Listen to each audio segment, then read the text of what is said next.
નમસ્કાર મિત્રો, છેલ્લે આપણે જુદા જુદા ક્વોન્ટમ આંક અને એના આધારિત પ્રશ્નો જે છે એની ચર્ચા કરેલી હતી. હવે આજે આપણે નોડ અથવા નોડલ સમતલ જે છે એના સંદર્ભમાં આપણે ચર્ચા કરવી છે. તો મિત્રો, નોડ એનો મતલબ થાય કે એવો અવકાશીય વિસ્તાર કે જ્યાં ઇલેક્ટ્રોન મળી આવવાની સંભાવના 0 છે, શૂન્ય છે.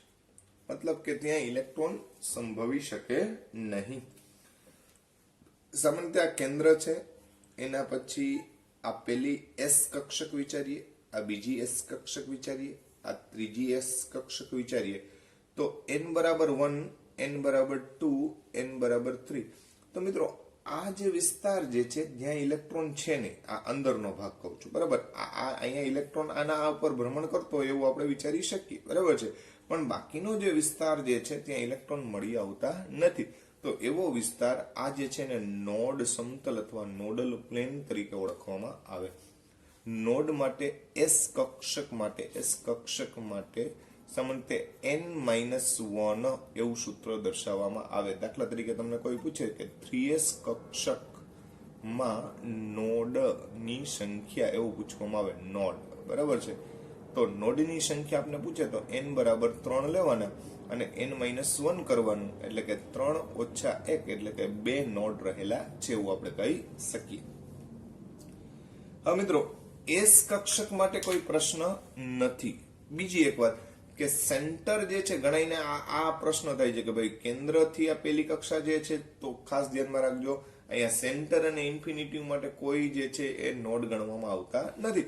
n બરાબર 1 પછીથી નોડ ચાલુ થાય, આ વસ્તુ ધ્યાનમાં રાખજો કે એકવાર ઇલેક્ટ્રોન મળી આવેલા છે ત્યાંથી જ કક્ષાનો ઉદ્ભવ થાય અને એના આધારે જ હંમેશા નોડ સમજાવવાના હોય.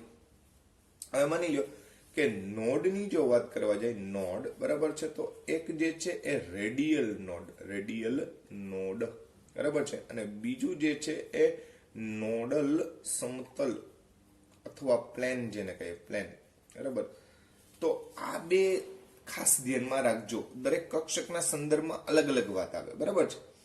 હવે એસ કક્ષક છે મિત્રો, એસ કક્ષક તો બહુ સિમ્પલ વાત કરી કે નોડ જે છે n-1 ના આધારે તમે ગણી શકો અને એમાં કોઈ રેડિયલ નોડ આવેલા પણ નોડલ સમતલ જે છે, નોડલ પ્લેન જે છે એ સંભવી શકતું હોય નહીં. એટલે એને નોડની સંખ્યા n-1 વડે આપણે દર્શાવીએ છીએ. પણ અન્ય જે આકારો છે એમાં આ વસ્તુ શક્ય બનશે, બરાબર છે. એટલે ખાસ ધ્યાનમાં રાખજો, કેમ કે એસ કક્ષક સ્ફિયર છે, ગોળ જેને કહીએ, બરાબર છે, ગોળો છે, તો એમાં જે છે એ સમતલના સંદર્ભમાં તમે વિચારો તો એ વસ્તુ શક્ય બને નહીં. પણ n-1 જે છે એટલા નોડ રહેલા હોય. દાખલા તરીકે 4s કક્ષક છે તો 3 નોડ રહેલા હોય 4s કક્ષકમાં. 5s રહેલી હોય તો 5s માં તમને ખબર છે કે 4 નોડ રહેલા હોય, કેમ કે n-1. હા, પણ વાસ્તવમાં રેડિયલ નોડ માટેનું સૂત્ર છે n-l-1, કેમ કે અહીંયા આપણે એસ કક્ષક માટે l ની વેલ્યુ 0 છે, એટલે આપણે સીધું n-0-1 લખો એટલે n-1 લખી શકાય. કોના માટે? એસ કક્ષક માટે. પણ દરેક કક્ષક માટે એ વસ્તુ શક્ય નથી, કેમ કે પી કક્ષક હોય, પી કક્ષક, તો એના માટે થઈને આ n-2 થઈ જાય. શું કામ આવું થઈ જાય? તો કે n-l-1.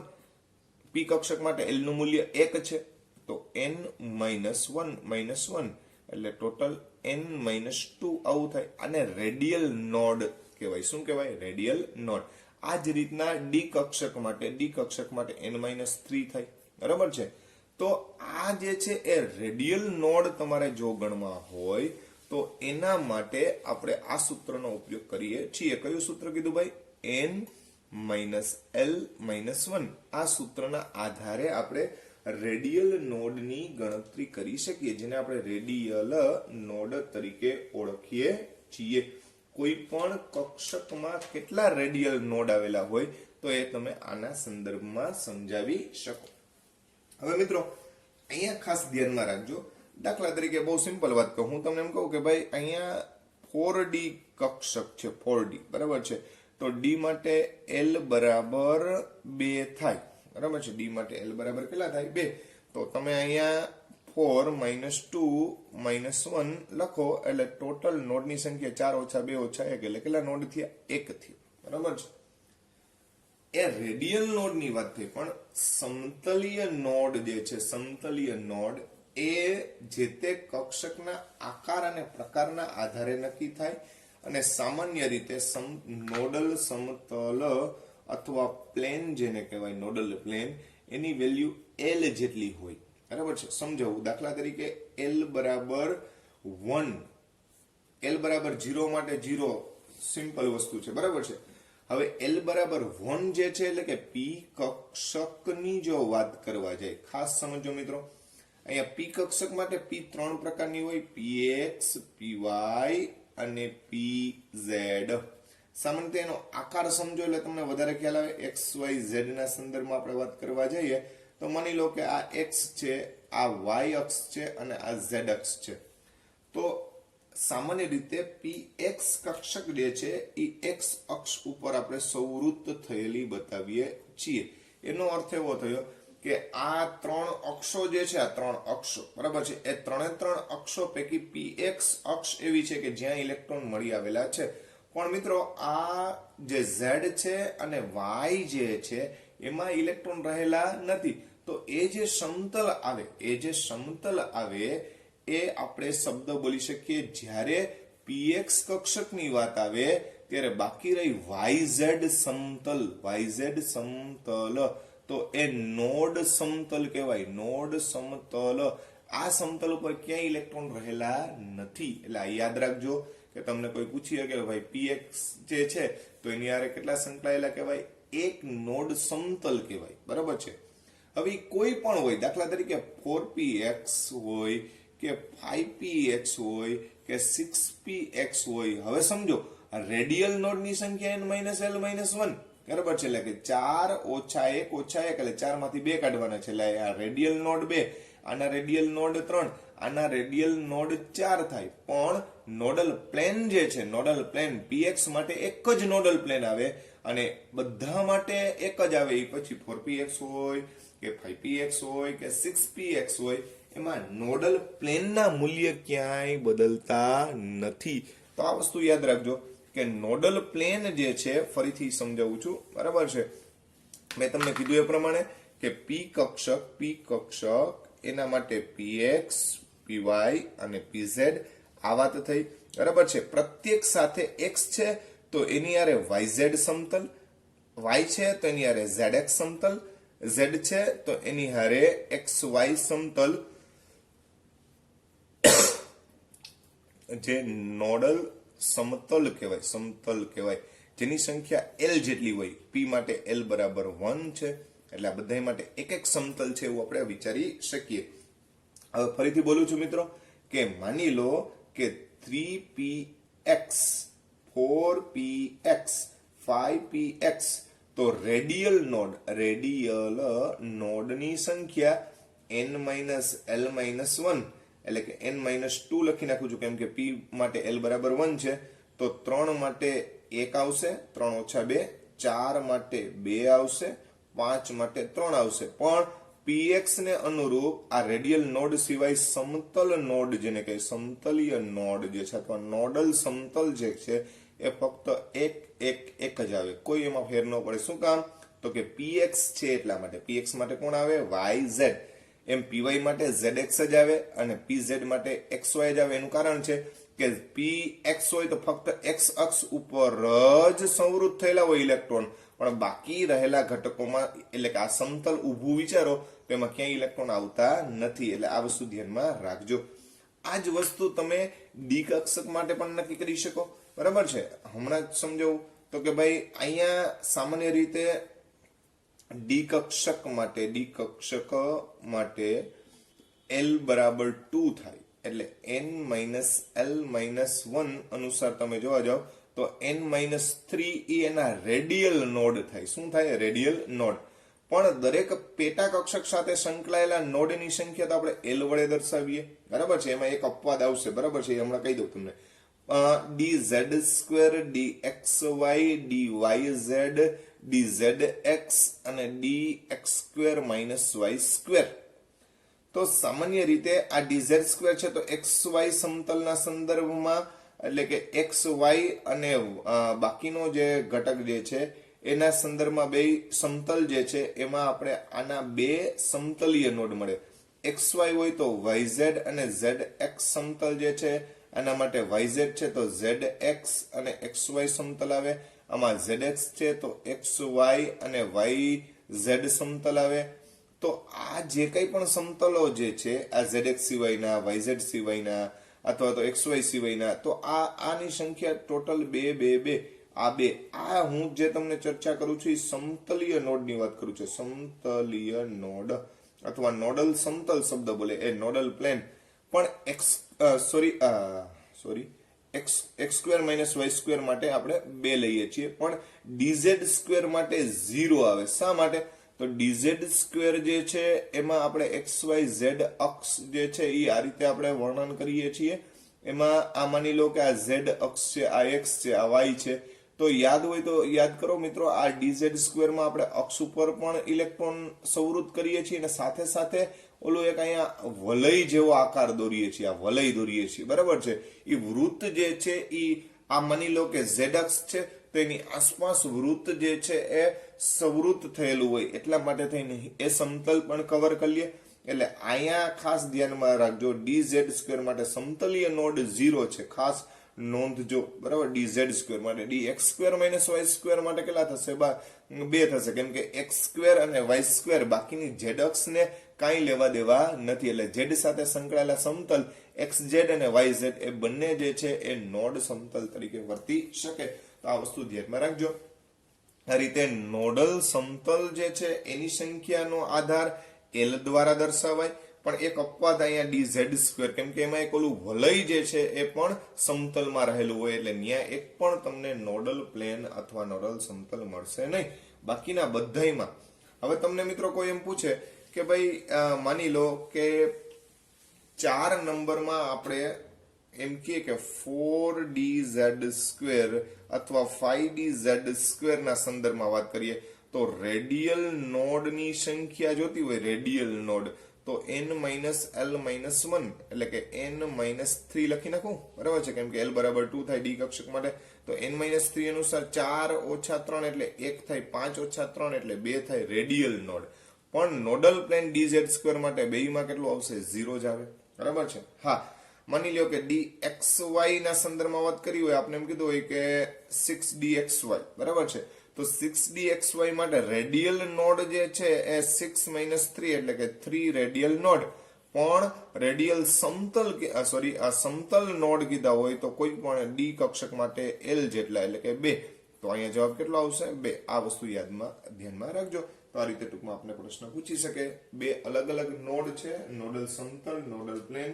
નોડલ એટલે એવો વિસ્તાર કે જ્યાં ઇલેક્ટ્રોન મળી આવવાની શક્યતા કેવી હોય? અલગ હોય. બીજું કે કક્ષક છે ને એન્ટી નોડ કહેવાય, કેમ કે કક્ષક એવો વિસ્તાર છે કે જ્યાં ઇલેક્ટ્રોન મળી આવવાની સંભાવના મહત્તમ છે એટલે એનો વિરોધી થાય એટલે શબ્દ એવો પણ બોલી શકે એન્ટી નોડ. એન્ટી નોડ એટલે કક્ષક કે જ્યાં ઇલેક્ટ્રોન પુષ્કળ પ્રમાણમાં અથવા તો પૂરતા પ્રમાણમાં મળી આવતા હોય.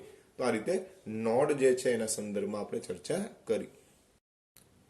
હવે મિત્રો ઉર્જાના એક સ્તર અથવા ઉર્જા ક્રમ વિશે વાત કરીએ. ઉર્જા ક્રમ તો હાઇડ્રોજન માટે મુખ્ય ક્વોન્ટમ આ ધ્યાનમાં લેવાનો. દાખલા તરીકે હું તમને એમ કહું કે n બરાબર 1, n બરાબર 2, n બરાબર 3, n બરાબર 4. તો અહીંયા n બરાબર 1 માં ફક્ત 1s કક્ષક હોય, આમાં 2s અને 2p હોય, આમાં 3s અને 3p અને 3d આવેલી હોય, આમાં 4s, 4p, 4d અને 4f કક્ષક આવેલી હોય. હાઇડ્રોજન માટે મિત્રો, હાઇડ્રોજન માટે 1s કરતા 2s અને 2p જે છે એ ઊંચી ઉર્જા ધરાવતી કક્ષક ગણાય, પરંતુ 2s અને 2p બંને સમકક્ષ ગણાય હાઇડ્રોજન માટે, બરાબર છે. એ જ રીતના 3s બરાબર 3p બરાબર 3d ગણાય. એ જ રીતના 4s બરાબર 4p બરાબર 4d બરાબર 4f ગણાય. આ હું માત્ર હાઇડ્રોજન માટે કહું છું, પણ હાઇડ્રોજન સિવાયના કોઈ પણ ઘટકો હોય તો એના માટે થઈ અને તમારે n પ્લસ એલ નું મૂલ્ય જોવું પડે. બરાબર છે, n પ્લસ એલ નું શું જોવાનું છે? મૂલ્ય જોવાનું છે શક્તિ માટે થઈને. n પ્લસ એલ નું મૂલ્ય જેનું વધારે એની ઉર્જા વધારે.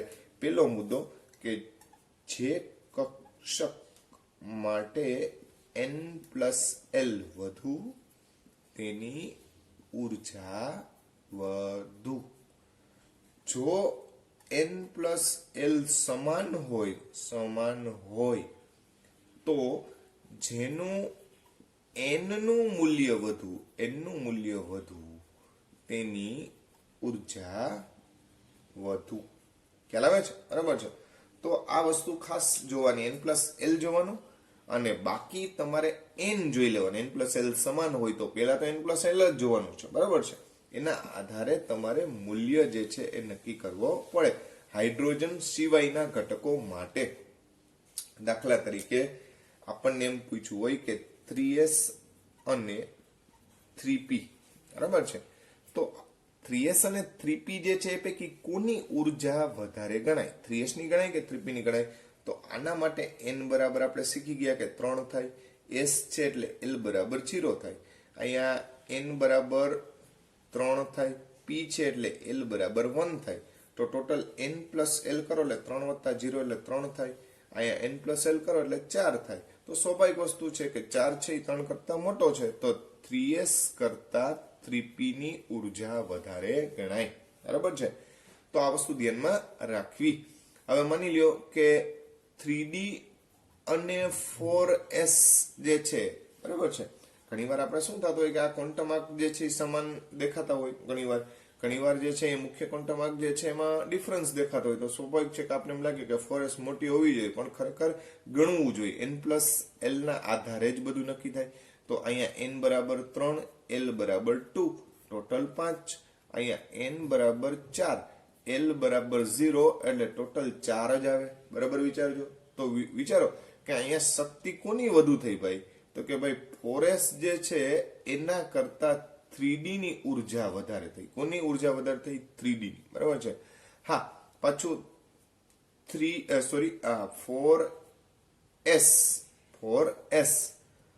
અને 3p હોય. 4s અને 3p ના સંદર્ભમાં વિચારીએ તો n બરાબર કેટલા થાય છે? 4, l બરાબર 0. અહીંયા n બરાબર 3 અને l બરાબર કેટલા થાય? 1.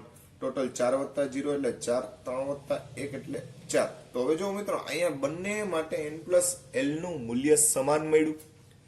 જો n પ્લસ એલ નું મૂલ્ય સમાન હોય તો જેનો મુખ્ય ક્વોન્ટમ આંક ઊંચો એની ઉર્જા આપણે કેવી ગણવાની છે? વધારે ગણવાની છે. તો સ્વાભાવિક છે કે 4s છે એ 3p કરતા વધારે ઉર્જા ધરાવે છે, એવું કહી શકીએ કે નહીં? ખ્યાલ આવે છે? એ જ રીતના માની લો કે 3d અને 4p ની કમ્પેરિઝન કરવા જાય, 3d અને 4p, તો વેલ્યુ શું મળે એ પણ આપણે જોઈ લે. 3d અને 4p, તો n બરાબર 3, અહીંયા n બરાબર 4, અહીંયા l બરાબર 2, અહીંયા l બરાબર 1. આ ખાસ મિત્રો l ની વેલ્યુ ખાસ ધ્યાનમાં રાખજો. s p d f 0 1 2 3 આ ભૂલવાનું નહીં ખાસ. બરાબર છે. એટલે અહીંયા p માટે l બરાબર કેટલા આવે? 1. તો 4 વત્તા 1 5, 3 વત્તા 2 5, તો બંને 5 5 જ છે. પણ 3d માં n બરાબર 3 છે ને 4p માં n બરાબર 4 છે, એટલે ઉર્જા 3d કરતા 4p ની વધારે ગણાય. અને મિત્રો આના આધારે જ આપણે ઇલેક્ટ્રોનનો ઉર્જા સ્તર જે છે એનો આખો કક્ષકોનો ક્રમ રજૂ કરીએ છીએ, અને એના આધારે આપણે આવબાવ, પૌલી અને હુન્ડ જે છે એના નિયમ અનુસાર ઇલેક્ટ્રોન ગોઠવણી કરીએ છીએ. આ વસ્તુ ધ્યાનમાં રાખજો. તો આ વાત થઈ ટૂંકમાં કક્ષકો જે છે એનો શક્તિનો ક્રમ જે છે એ કઈ રીતે નક્કી કરવો, કે કઈ કક્ષક વધુ શક્તિ ધરાવે છે અને કઈ કક્ષક ઓછી શક્તિ ધરાવે છે, એ આપણે આ રીતે રજૂઆત કરી શકીએ. હા મિત્રો, કેટલાક MCQ જે આપણા ટોપિકને અનુરૂપ છે એ જુદી જુદી એક્ઝામની અંદર પૂછાયેલા હોય એની આપણે ચર્ચા કરીએ. તો PMT 2014 નો એક પ્રશ્ન છે 2014 આ રીતનો એક પ્રશ્ન પૂછાયેલો હતો n બરાબર 3 l બરાબર 1 અને m બરાબર 0 હોય તો એની સાથે મહત્તમ કેટલી કક્ષક રહેલી હોય તેની સાથે મહત્તમ કેટલી કક્ષક સંકળાયેલ છે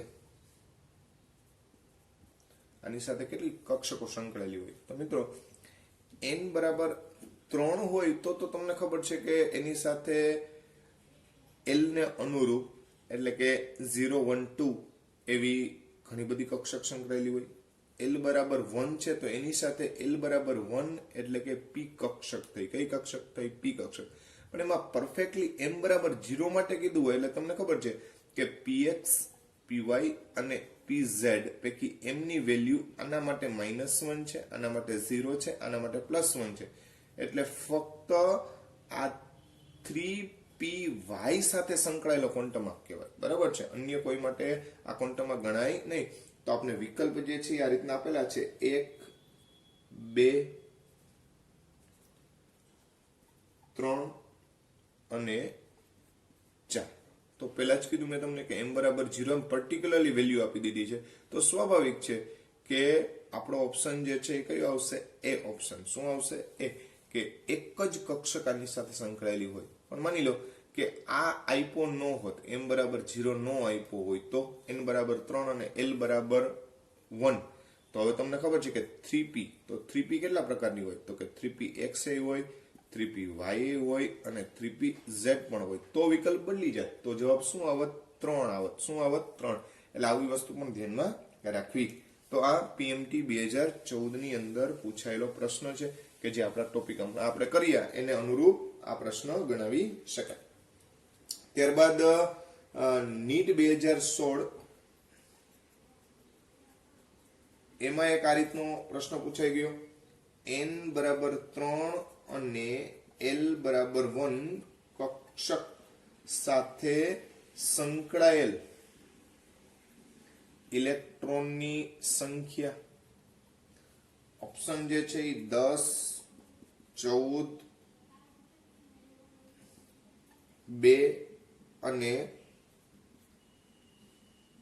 6 આ રીતનો આપણે વિકલ્પ જે છે એ રજૂ કરેલા હતા બરાબર n બરાબર 3 l બરાબર 1 કક્ષક સાથે સંકળાયેલા ઇલેક્ટ્રોનની સંખ્યા મિત્રો બહુ સિમ્પલ વાત છે n બરાબર 3 l બરાબર 1 l બરાબર 1 એટલે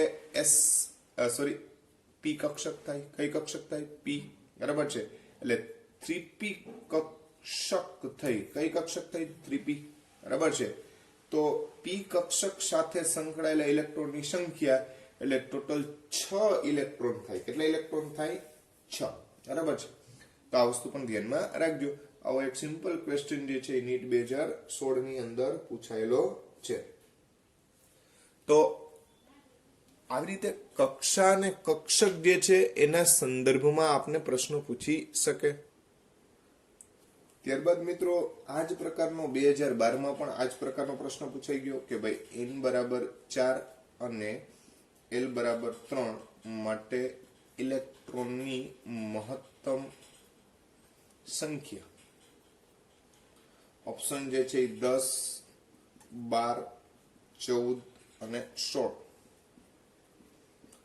આવો આપણે વિકલ્પ આપેલા હતા અહીંયા n બરાબર 4 અને l બરાબર 3 એટલે l બરાબર 3 એટલે f કક્ષક થાય 0 1 2 3 તો 4f કક્ષક થાય f કક્ષક સાથે હંમેશા કેટલા ઇલેક્ટ્રોન સંકળાયેલા હોય 14 કેમ કે f ના 7 પ્રકાર છે બરાબર છે તો એના કરતા ડબલ જે ઇલેક્ટ્રોન જે છે એ સંકળાયેલા હોય આ 2012 માં આ જ રીતનો પ્રશ્ન જે છે એ આપણે પૂછાયેલો હતો આ ઉપરાંત અન્ય પ્રશ્નની જો ચર્ચા કરવા જઈએ તો નીચેમાંથી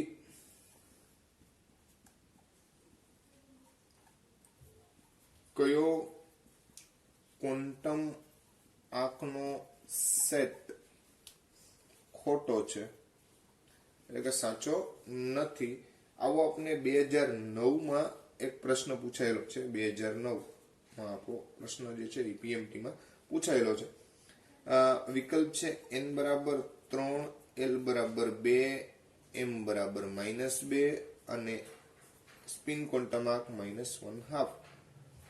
બીજો વિકલ્પ છે n બરાબર 4, L બરાબર 0, M બરાબર પણ 0, S નું મૂલ્ય જે છે એ -1/2. ત્રીજો વિકલ્પ છે n બરાબર 5, L બરાબર 3, M બરાબર 0, S ના આ મૂલ્ય જે છે એ +1/2. અને ચોથો વિકલ્પ જે છે એ n બરાબર 3 છે, L બરાબર 2 છે, M બરાબર -3 છે અને S બરાબર -1/2 છે. આવી રીતના આપણે મૂલ્ય આપી દીધા છે અને પૂછવામાં આવ્યું. હવે મિત્રો જો n બરાબર 3 હોય, આપણી શરત શું, એ n જે છે એ always greater than L, greater than or equal to M. આ શરતના આધારે સ્પિન ક્વોન્ટમ આંક +1/2 કે -1/2 ગમે હોય, એનાથી કઈ નક્કી થાય નહીં. તો આ શરતનું પાલન જોતા જાઓ.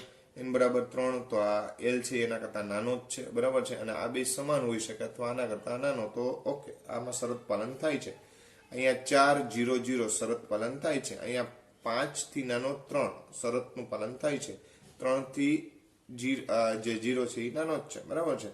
અહીંયા n બરાબર 3, L બરાબર 2. હવે L બરાબર 2 હોય તો M નું મૂલ્ય -3 શક્ય ન બને, કેમ કે L નું મૂલ્ય +2, +1, 0, -2 અને -1 અને -2 એટલું જ શક્ય બને. પણ અહીંયા -3 ના સંદર્ભમાં વાત કરી છે, એટલે આ વિકલ્પ જે છે એ ખોટો છે આપણા માટે થઈ. અને એ વિકલ્પ કેવો બનશે, આ વિકલ્પ ખોટો કયો છે, તો કે ભાઈ 4 નંબર. એટલે આપણા માટે આ સેટ ખોટો છે, એ વિકલ્પ યોગ્ય ગણાય. આ જ રીતના એક 2009 ની અંદર એક આ રીતનો પ્રશ્ન પણ પૂછાયેલો હતો કે પરમાણુની પેટા કક્ષામાં પરમાણુની પેટા કક્ષામાં રહેલા ઇલેક્ટ્રોનની મહત્તમ સંખ્યા શોધવાનું સૂત્ર કયું ગણે, બરાબર છે. આ 2009 નો પૂછાયેલો પ્રશ્ન છે. તો એક છે 2n² જેટલો, બીજો જે છે એ 4l + 2 જેટલો, ત્રીજો જે છે એ 2l + 1 જેટલો, અને ચોથો જે છે એ 4l - 2 જેટલો, બરાબર છે. તો મિત્રો અહીંયા પેટા કક્ષા શબ્દ વાપરો છે, બરાબર. એટલે કક્ષા પછી એની અંદર પેટા કક્ષા એટલે SPDF. તો તમને ખબર છે કે 2l + 1 જેટલી છે તે પેટા કક્ષક રહેલી હોય. દાખલા તરીકે p કક્ષક છે તો p માટે l બરાબર 1 હોય તો એના અહીં l મૂકીએ એટલે આપણે 3 મૂલ્યો મળતા હતા, એટલે 3 કક્ષક હોય. અને 2l + 1 × 2 જેટલા ઇલેક્ટ્રોન રહેલા હોય, તો આને તમે ગુણો તો 4l + 2 થાય. એટલે આપણો યોગ્ય વિકલ્પ શું આવે, 4l + 2. શું આવશે, 4l + 2. આટલા ઇલેક્ટ્રોન એની અંદર સમાયેલા હોય એવું આપણે દર્શાવી શકીએ. ત્યારબાદ 2011 માં આ રીતનો પ્રશ્ન પૂછાઈ ગયો, બરાબર છે, કે પરમાણુના ચોથા ઉર્જા સ્તરમાં પરમાણુ કક્ષકની કુલ સંખ્યા કેટલી હોય, બરાબર છે. 8, 16, 32 કે 4. આ આપણને 2011 માં પૂછેલો પ્રશ્ન છે. તો ભાઈ પરમાણુના ચોથા ઉર્જા સ્તરમાં આની પહેલા આપણે સમજાવેલું છે કે n² જેટલી કક્ષક આવેલી હોય, એટલે 4 નો વર્ગ એટલે કે 16 કક્ષક રહેલી હોય. તો જવાબ શું આવશે, 16. ટોટલ 16 કક્ષક જે છે એ જે તે n સ્તરની અંદર રહેલી કક્ષક જે છે એવું આપણે દર્શાવી શકીએ. તો મિત્રો આ ટાઈપના MCQ જે છે એ જુદા જુદા ક્વોન્ટમ નંબરના આધારે, શક્તિ સ્તરના આધારે, ક્રમ ગોઠવવાના આધારે એવી રીતે આપણે ઘણા બધા પ્રશ્નો જે છે એ પૂછાયેલા છે. તો આવા ખાસ ક્વોન્ટમ આંકનો જે ટોપિક છે એને બહુ સારી રીતે તમે તૈયાર કરજો.